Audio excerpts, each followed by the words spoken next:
Bum bum ba-dum bum ba-dum bum bum ba-dum bum bum ba-da-dum bum ba-dum bum ba-dum bum bum ba-dum bum bum. Welcome to Everyday Musicality, the podcast in which we discuss all things related to Gordon's music learning theory and how it can help unlock the inner musician that lives inside of all of us. I'm your host, Heather Shouldice, music educator and faculty member for the Gordon Institute for Music Learning. In this episode, I answer a listener question about Curwen hand signs and MLT-based instruction. Hello and welcome to the Everyday Musicality podcast. I want to start with a reminder that I will be announcing the giveaway winner at the end of this episode, so stick around to see if you have won the Audiate Guitar Method Bundle from GIA Publications. I also want to make sure that I say thank you to Patreon supporter Felicity B for increasing her continued support of the podcast. If you would also like to support me in this work, you can visit patreon.com/everydaymusicality. Before we get into today's topic, I wanted to let you know about a research study I'm conducting in case you might be eligible to participate and would like to. Technically, because this is a research study, I have approved protocol that I need to follow. So I'm going to read the participant recruitment message that was approved by my institution's IRB. If you're not familiar with what IRB means, it stands for Institutional Review Board, and they are the people who look at all the applications for research that would involve human subjects to make sure that things will be conducted in an ethical way. So here's my recruitment message. I'm conducting a survey of elementary general music teachers' use of learning sequence activities, or LSAs, in their teaching practice, including teachers' decisions whether to use LSAs and any adaptations they choose to make. You do not need to use LSAs in order to participate in this study. The only eligibility criteria are 1. You currently teach elementary general music, and 2. You have completed an Elementary General Music Level 1 Professional Development Levels course, or PDLC, through the Gordon Institute for Music Learning in the past 10 years. That's summer 2013 through present. If you fit these criteria, I would like to invite you to complete a brief online survey. The survey should take 10 to 15 minutes to complete, is completely voluntary and confidential, and can only be taken once. You may read more about this survey and enter your responses if you so choose here, and I'll add the link. Thank you for taking the time to help us learn about elementary music teachers' implementations of LSAs. So I'll add that text to the show notes and provide the link to the survey if you're eligible and you would like to participate. Again, you're eligible to complete the survey if you currently teach elementary general music and you've completed elementary general level 1 through GIML in the past 10 years. Also, a side note, if you have taken GIML Level 1 Elementary General, but not within the past 10 years, so not since summer 2013, stay tuned because I may be expanding the criteria for participation in order to get more responses. Also, I want to encourage you to complete the survey, not just because it is for a research study that I'm hoping the results of which could be published in GIML's journal, the GIML Audia, but the results of this survey will help inform the revision of the learning sequence activities materials published by GIA Publications. That's right, before Dr. Gordon passed away, he gave Cindy Taggart permission to work on revising the learning sequence activities materials.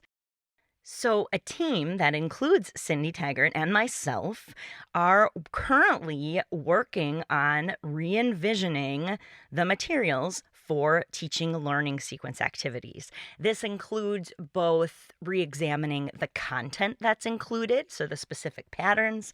It also includes re-examining the order in which the pages are presented and making the materials more user-friendly for teachers. So again, right now, to be eligible to complete the survey, you need to have taken elementary general music level 1 in the past 10 years and be currently teaching elementary general music. If that applies to you, please take a few moments to complete the survey because not only will it participate in our research, but it will help make these materials even better for teachers. And again, if you haven't taken level 1 in the past 10 years, if it's been longer than 10 years, stay tuned because I may still be asking you for your help. Finally, 2 more quick notes before I get into the topic of the day. In my last episode, I was wrong about the GIML Spring 2023 online workshop.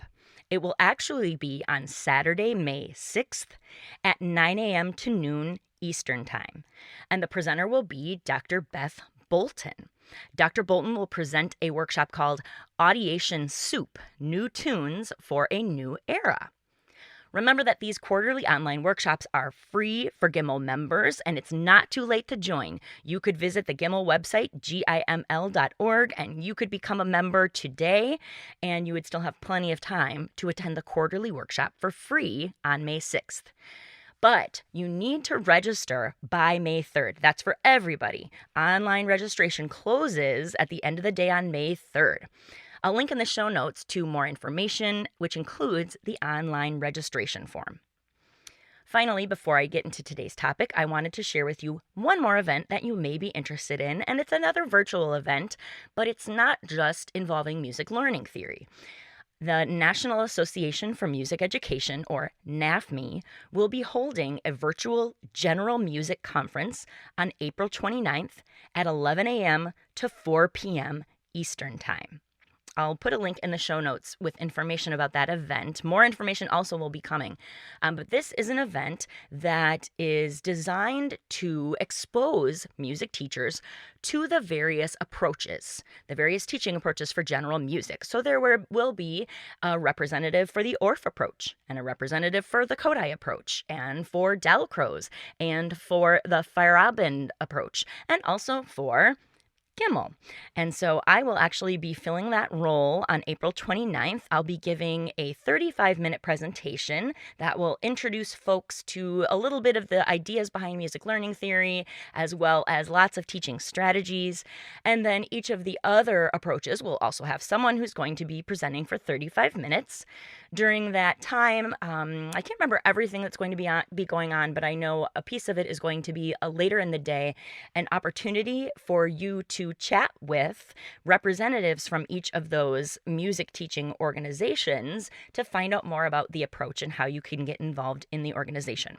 I think this event is free, and I don't believe you have to be a NAFME member. So check out that link if you would like to attend that NAFME General Music Conference on April 29th from 11 a.m. until 4 p.m. via Zoom. Okay, now let's get into today's topic. If you've been listening to the last few episodes, you've heard me share that I've been having some problems with my voice for the last couple of months, and as you can probably hear, it still isn't 100%. But a week from this Wednesday, I have my appointment, my 3-hour-long appointment at the University of Michigan Vocal Health Center. So hopefully they will help me. But I did luck out because I recently received an email from a listener with a question that I thought would make a good topic for a quick episode, and that doesn't require me to sing. So I received this question from Julie in Texas. Julie emailed, I had a question about using Curwen hand signs. Do you use them in MLT? Do you start with them at verbal association, or later, or never? I was taught to always use the hand signs with solfege, but I could see how this could become a symbol and a crutch. I'd be interested to hear your thoughts. Well, thank you so much for that great question, Julie. I thought it's easier for me to talk about this than explain in an email, though I did give you a brief response. I thought this would make for an interesting conversation on the podcast. So first, I want to say that just as I don't think that any teaching approach is universally right or wrong, I don't believe there are universally good teaching techniques or universally bad teaching techniques. There are just different teaching techniques and different approaches. And it's our job as music educators to choose the approach or combination of approaches that aligns with our personal teaching philosophy, and then to choose the teaching techniques that will support our philosophy and chosen teaching approach. I talked about this back in episode 42, in which I discussed choosing a tonal solfege or rhythm syllable system.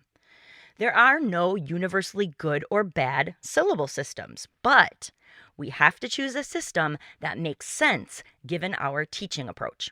I'll link to that episode in the show notes in case you'd like to go back and listen. So I'm not going to talk about Curwen hand signs as good or bad. Rather, I'll answer this question in light of the degree to which Curwen hand signs align with the tenets of MLT. So first, let's look at the question of whether to use hand signs at the verbal association skill level. Remember that at verbal association, students learn to associate signs to the sounds they've learned to audiate at the aural level previously. I talked about both the aural and the verbal association levels of learning back in 2 previous mini-series of episodes. I'll link to the first one of each of those mini-series in the show notes in case you want to brush up on aural or verbal association. Back in episode 41, in which I gave an introduction to the verbal association skill level, I talked about how tonal solfege and rhythm syllables should act as signs, not symbols. The difference between signs and symbols is that signs are something we hear, while symbols are something we see. Now, I talked about this difference between signs and symbols back in that mini-series on verbal association because I was making the point that solfege should be heard and performed, but not seen at the verbal association skill level. If students were seeing solfege, if they were reading or writing solfege spelled out in letters visually, then the syllables would be acting as symbols. And this would mean that students would be inadvertently engaging in a form of symbolic association. I also pointed out that often when a teacher puts solfege into writing, as in writing out the solfege for an entire song, it acts as a crutch for students to essentially decode the written symbols as opposed to truly audiating. So to ensure that solfege is used in a manner that supports audiation rather than replaces or contradicts it, Gordon strongly recommended that syllables serve only as a sign and not as a symbol. In other words, solfege should be heard and performed, but not seen. Getting back to Curwen hand signs, if we were to add Curwen hand signs at verbal association, the hand signs would be acting as symbols because they would be something that we see. It would technically not be appropriate, according to the tenets of MLT, to incorporate symbols at the verbal association skill level. And again, that's because we use things like solfege to help solidify audiation and give labels to what we're audiating before we start to see what we're audiating in symbols. That's one of the very important things about the sequence of MLT is that we experience sounds, and then we put syllables to the sound and start to label and categorize sounds that we're audiating before we transition into notation, into symbolic representation of the sounds that we're audiating. So this is not to say that you can't incorporate Curwen hand signs at the verbal association skill level. This is simply to share the reasoning why Gordon didn't encourage Curwen hand signs in MLT-based instruction, particularly at the verbal association level, because he didn't want students to be inadvertently forced to do some sort of reading or decoding of symbols at the verbal association level. It should simply be continuing to develop your audiation of musical sounds, and now also adding the layer of hearing and performing syllables and using those syllables to label and categorize the sounds that you're hearing. So that's why many MLT teachers tend to not incorporate Curwen hand signs at the verbal association level. Not to say that you can't. You can do whatever you want. But many MLT teachers don't incorporate Curwen hand signs at the verbal association level because those would be a symbol. So, Julie, you hit the nail on the head in your email when you said that you could see how associating hand signs with solfege could become a symbol and a crutch. You nailed it. There are a couple other reasons why the GIML faculty members don't encourage the use of Curwen hand signs in our professional development levels courses and other teacher professional development. Another reason is because Curwen hand signs are not as useful when we're looking at music from a harmonic standpoint and from a tonality standpoint, because Curwen hand signs represent individual pitches, right? So for example, if we're in major, then do would be our first scale degree, and we would make a fist when we're singing do. And if we were to sing up the scale, so in major would be the fifth scale degree. So we're holding our hand with our palm facing us, right? With our thumb up and our palm facing us for so. So take, for example, if you were singing chord roots with a song in major tonality, do, do, so, do, pardon my voice, we would be using that fist for do, and then our palm facing us with our thumb up for so. But what happens if we're singing a song in minor tonality? Well, now, mi, fa, mi, re, do, ti, si, la. Now our resting tone is la, pardon my voice. So now we've got to make that curved shape with our hands where our fingers and thumb are curving down, are pointing downward with our palm curved for la, for the first scale degree, pardon my voice. This is why I have not been singing with you. And then for the fifth scale degree in minor, mi, we would have to use our palm facing down with our hand parallel with the floor.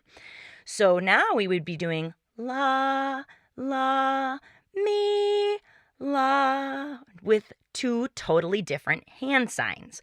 Because again, each hand sign represents that particular pitch. So when we're using movable do with a la bass minor, the first scale degree is going to be a different solfege syllable in every tonality, which means that the hand sign we're using for the resting tone has to change. Now, this might not be such a problem. In fact, maybe it could be a handy thing. I don't know, because I'm not personally a user of the Curwen hand signs, but think about if we're going to be teaching harmonic skills. One big thing that we want students audiating is harmonic progression, to be audiating the harmonic underpinnings of the music that they're hearing, singing, and playing. So if we were going to be, as I just mentioned, doing chord roots in a particular tonality, one of the benefits of using chord numbers is that when we're using, for example, in minor tonality, if we're doing la, la, mi, la, we're using 1, 1, 5, 1, right? That's what we're showing on our hand. Well, if we were doing a song in major, sol, la, sol, fa, mi, re, ti, do, we would still be showing 1, 1, 5, 1, and singing do, do, so, do. So I think chord numbers are helpful because they show that function can stay kind of, I don't know if consistent is the right word, but like similar or parallel across tonalities. So home is always going to be tonic. So when we're singing chord roots, no matter what tonality, when music comes back to home, that tonic chord, we're always showing 1. Right? And then we just change in some tonalities like major, minor, Lydian. We might be showing 5 for the dominant and then back to tonic. Or in some tonalities like Dorian, Phrygian, Mixolydian, we might be showing 1 and then 7 instead of the dominant. We've got a subtonic chord and back to 1. By the way, side note, I may have mentioned this in a previous episode. To show hand numbers for a 7 chord, I don't hold up 7 fingers because that's pretty cumbersome. I just use my pointer finger, but point it downward. I think I got that idea from Butch Marshall, also a GIML faculty member. So thank you, Butch, for that idea. Oh, and Butch is also the current GIML president. So thanks, Butch, for that great idea. So getting back to harmonic understanding, it really helps using chord numbers instead of Curwen hand signs if we are using those numbers because they help kids develop a similar understanding of chord function regardless of tonality, because home is always one, it's always tonic. Now, really quickly, I do want to mention that, the same criticism I said earlier about Curwen hand signs, that they could be a symbol. I mean, that is sort of true of chord numbers, right? If we're showing the number on our hand. But I like to think of it as before we're showing the numbers, we're modeling the chord roots, so the students are starting to get a sense of how to audiate those chord changes before we're going to formally teach them the chord roots and show them the numbers on our hands at the same time. Honestly, I wish Dr. Gordon were still here so we could have more of a conversation about why it would be acceptable to show chord numbers, why that's not more of a no-no at verbal association. But I acknowledge that it is somewhat of a symbol. But getting back to another benefit of showing chord numbers on your hand instead of Curwen hand signs is that a Curwen hand sign represents that pitch, right? For example, if we're in major, do is just the first scale degree, so is just the fifth scale degree. But if we're using chord numbers, we could be singing chord roots where 1 would be where do is the chord root, 5 would be where it's so. Or once students can do chord roots, we could expand and we could be doing harmony. We could be singing the chord tones in harmony. So this is where in a previous episode, I did the thing where you split the kids up into different groups and you harmonize in different ways. So for example, one group, instead of singing do and so, they would be singing do and ti, and another group would be singing mi and fa, and another group would be singing so and so. So when you're showing a 1, the 3 groups would each be singing one of the pitches of do, mi, or so to make a tonic chord. And when we show dominant, when we're doing that 3-part harmony, when we show a 5, we would have ti, fa, and so. So now we're using those same chord numbers, but instead of just representing chord roots, we can use those numbers to also indicate the full chord. So harmonizing the chord tones. Also, I think that chord numbers translate really nice to when we get to notation and we start doing things like Roman numeral analysis. Yes, students, even in elementary school, can start to do Roman numeral analysis. It doesn't just have to wait until you get to theory class in college. So for example, my 4th graders, we would play recorder. They would learn simple tunes and bass lines and eventually start reading tonal patterns and rhythm patterns from notation because they had, lots of exposure to pattern instruction previously before we got to recorder. So once we got into more notation, started reading songs and bass lines on a recorder, we would take a familiar song, just simple major song that uses a tonic and dominant chord progression. We would practice writing in the Roman numerals above the various measures of the notation to show where the chord changes were. So Roman numeral 1 for tonic and Roman numeral 5, V for dominant. And then we would write a partner song. The kids would compose their own partner songs for that familiar song using its chord progression. They would take a blank staff. They would write in the chord progression over the measures just as they had learned it in the familiar song. And then they would compose their own song that fit that chord progression that they had written out in Roman numerals. And they would notate the song they were creating. So all this to say, I think that using chord numbers gives us a lot of bang for our buck musically because we can do so much more with chord numbers than we can with Curwen hand signs because the chord numbers can represent more than just an isolated pitch. Finally, Gordon himself didn't espouse the use of hand signs mainly because he saw them as unnecessary. I remember him saying how some people would really press him and say that using hand signs was important for students who are visual or kinesthetic learners. Now first, There's the fact that there is actually little valid scientific evidence that we each have a natural dominant learning style, or that matching instruction to individual students' purported preferred learning style results in better learning. I'll link to a couple articles about that in the show notes in case you'd like to read more. But basically, research shows that as much as we would like to claim that teaching to students' supposed preferred learning style helps them learn better, it's not really the case. There isn't really much evidence that actually says that. So, the idea of needing to teach to different individual learning styles has basically been debunked. But even back when Gordon was alive and still teaching, I remember him saying that we don't need hand signs if we are audiating. If we need to depend on a visual sign to help us figure out or find what a pitch should sound like, then we're not truly audiating. We're not internalizing the pitches in our audiation. If students are learning in a way that facilitates audiation, he would say they shouldn't need hand signs to help them figure out the sounds of the pitches because audiation will equip them for knowing what the pitches should sound like and placing them within a tonal context.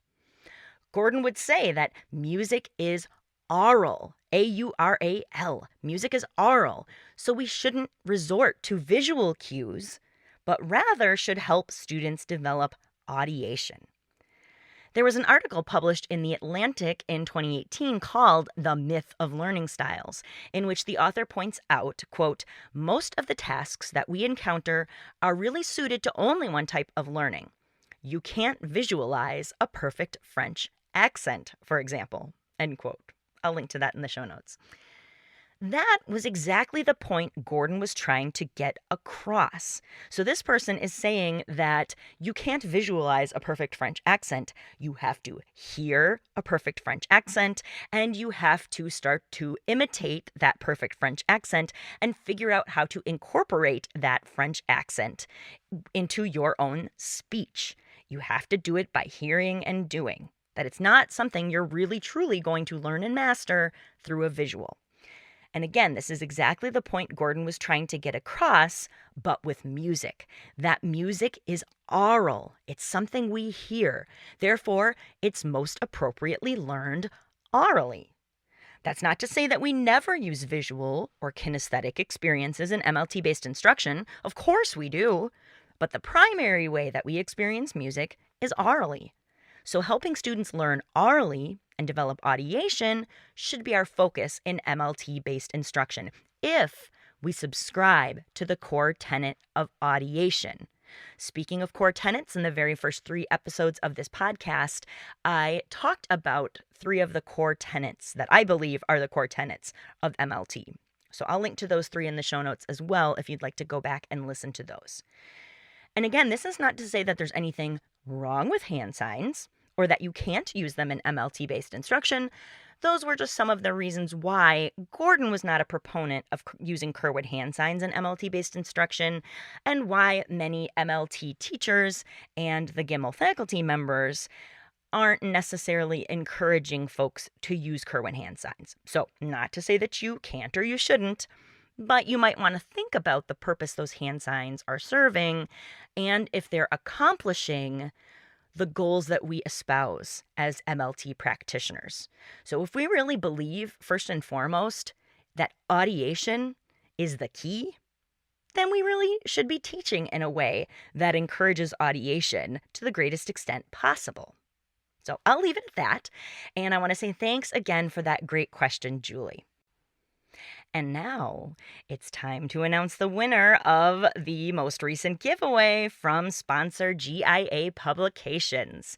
In the last episode, I spoke with the authors of the brand new Audiate guitar method and announced that we would be giving away a free bundle that includes the teacher book and both Student Book 1 and Student Book 2.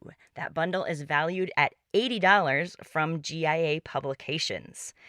After entering all of the names into a random number generator, the winner came out to be Amanda Burton Gomez. Amanda, please send an email to everydaymusicality@gmail.com with your preferred mailing address, and I will get in contact with GIA to have them ship you that bundle right away. In the meantime, if you have questions, comments, or suggestions for future episodes, please get in touch. You can email me or send me a voice memo at everydaymusicality@gmail.com. I would love to hear from you. Thanks for listening, and let's keep musicking every day.